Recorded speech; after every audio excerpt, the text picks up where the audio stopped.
Hello world, once again Frema to you, and welcome to Nana Frema TV. If you haven't subscribed, subscribe now. I mean like right now. Go ahead. Thank you.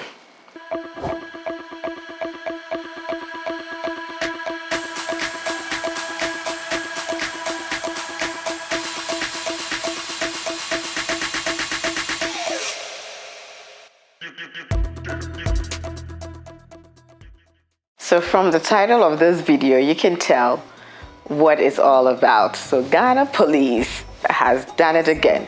So one of my trips here in Ghana was in Tamale. So I was on my way from Tamale to Navrongo. I was going to do Navrongo, Paga. So we were traveling from Tamale to Navrongo. This incident happened somewhere around Wale Wale. By the way, before I get into the story, I would like to commend Ghana Police for the work that they do. I can't remember or don't know how many kilometers or with the distance, but there are police barrier where they stop, check to, they check from criminals to drugs, they check everything. It makes the country safe. It makes me feel safe. I love it. So, one of our checkpoints when we got into this barrier, so ahead we could see a guy on the police barrier. So he had on a t-shirt, he had on a trouser, and then he had slippers, and he had his hand waved at us for us to stop. So my driver did stop. Reasons why if I were driving, I wouldn't have stopped. So he stopped and he had asked for his license and particulars. And when he was asking such question and coming on to us, when I say coming on to us, I mean opening the trunk, opening the glove compartment. Mind you, he had on a black shirt.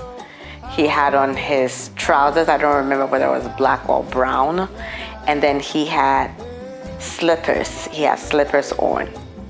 Supposedly to be a policeman.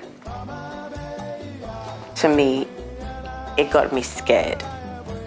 Because we're in the middle of nowhere and someone stops you. I don't see a police logo. I don't see any sign, nothing that says he's a Ghana policeman. So anyway, he stopped us and he was requesting for particulars and driver's license, and he had my driver's license in his hand. So when I checked him out with his attire, what he was wearing, it didn't sit well with me. He could be any other person. In my thinking process, I said, wait a minute, who is this man? It scared me, to be very honest. It scared me. So I had asked him who he was, and he had said he's a policeman. But then I politely had asked him that I'm not able to tell that he's a policeman because he didn't have his uniform on. He didn't have his badge. He didn't show us his badge. More importantly, he didn't have his boots. He had on slippers. When I say slippers, I mean slippers. Okay? That's what he had on. So when I had asked him that, he said to me, okay, I'm coming. I've got something to show you. And he went inside a madhouse. When I say a madhouse, a house with a house built with clay. So he went in there, God knows for how many minutes. And I said, is he gonna come or what? So we waited, and then eventually he comes, and then he gives me so he brought up a rectangular medal that had a name and a number without a picture. So he handed it over to me and I looked at it.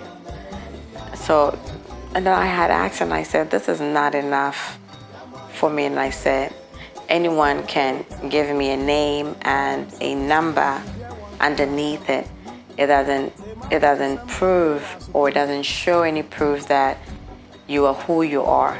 And then he goes like, all right, okay, hold up a minute, I'm coming. And then he goes into the madhouse again. We're waiting, waiting. So eventually he comes, and in the corner I saw him coming, where he was coming from. So I saw that he had on his uniform, and then he picked up his gun. Then I said, uh-oh. You just hit the wrong nerve today. So he gears up his weapon, and then he matches up to the car, and then he says, thank you very much for me being a policeman today, madam. And then he's like, I have my uniform on.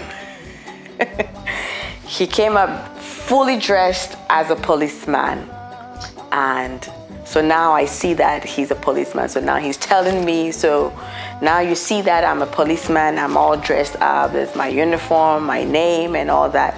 So now let's get to business. So he went and he requested for certain particulars, and my driver had his his roadworthy, I think it has expired. But mind you, we were stopped previously, and we were told that once we get into the next town, we will be able to renew it. I don't know how. Don't ask me how. I don't know. It had been expired a month ago, but we were told that in the next town we'll be able to renew it. Maybe perhaps he was the one that was going to renew it. I don't know. So anyway, a give and take for a good 1 hour. He had his license seized. He wouldn't give his license to him because we haven't settled him. And when I say settle, l'argent. And with me, with the way I am with money, there's no way nothing is going to pass out of my hand in that form, in that manner. Granted, if his particulars has expired, we have to go through the right channel. Actually, so okay, let me hold up. I think I'm missing something.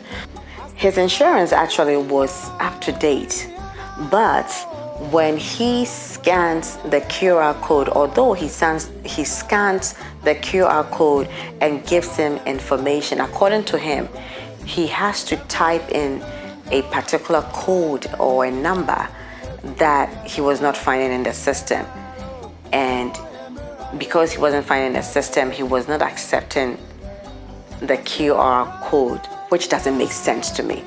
I believe that this policeman was making a big deal out of it because I had questioned him, and he did. It's not even that I believe, he did, because he had asked that why did I question him that he wasn't a policeman. Well, I question you because first you don't have your uniform on.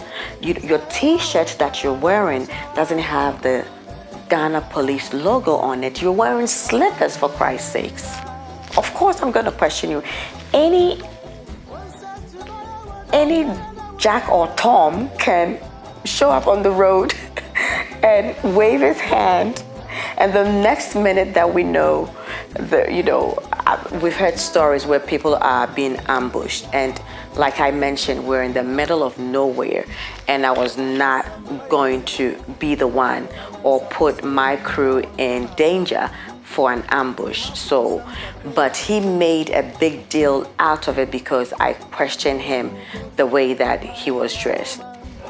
He took his driver's license, has his driver's license with him. He seized it, and we spent a good 45 minutes on that without him not even issuing him a ticket, if according to him, it's saying that the the driver has an expired license. He couldn't issue him a ticket. He went on and on and on and on why I had questioned him that he wasn't a policeman. Well, I will question you because of how you were dressed. And then he gave an excuse about the reason why he's not wearing his uniform is because he's been in post for a week or more than a week, and he's been in the scorching sun, and that's why he geared off his uniform.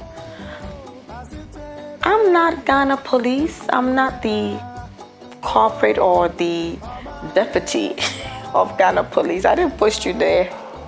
That's your responsibility. That's your job. If your job requires you to wear your uniform so that civilians do not feel threatened, then please do that. Wear your uniform. If it's a t-shirt, wear the Ghana police t-shirt, black uniform, because you could do that too. But at the end of the day, it was all about Lajan. I did not give him a Lajan, but eventually he let us go. My trip to Paga and Davrongo was awesome. I had fun. But the moral of my story is we as civilians, we respect the Ghana police. We love you. We thank you for your hard work that you're doing.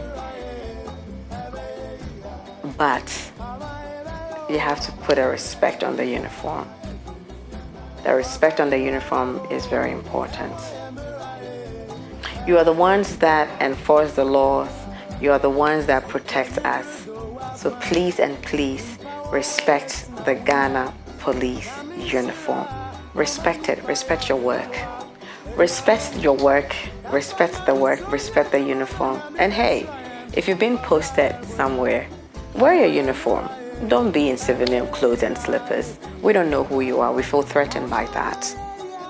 We love you. Thank you for your hard work. Listen, world, thank you for sticking with me and watching this video. Go ahead, subscribe below. I know you haven't subscribed. Go ahead and subscribe below to Nana Frema TV. Until then, see you in the next videos. Toodles.